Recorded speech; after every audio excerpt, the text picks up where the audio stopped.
যাই হোক, আজকালকার মেয়েরা অতটা পুরোনো দিনের মতন পারবে না। আবার আজকালকার মেয়েরা যারা, ছোটো করছি না, আজকালকার মেয়ে পুরোনো মেয়ে, আবার আজকালকার মেয়েরা যা পারে তা আবার আগেকার দিনে মানুষ পারবে না। তা উভয় জায়গায় বেটার, কোনো কাউকে ছোট না করেই বলছি। কচু মাছের মাথা দিয়ে, মানে ইলিশ মাছের মাথা দিয়ে কচুর শাক বহুদিন পর খেলাম।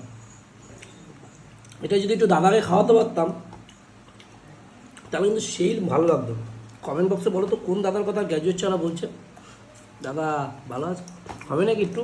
এটা হচ্ছে, যেহেতু দাদাকে খাওয়াতে পারলাম না, এটা হচ্ছে একটুখানি কচু নিয়ে, এই যে কাটা নিয়ে, এই যে কাটা কাটা নিয়ে মুখে ঢুকে যায়। কাটা নিয়ে এটা দাদার নাম করে। চলো, জয় হাবড়া দাদার জয়।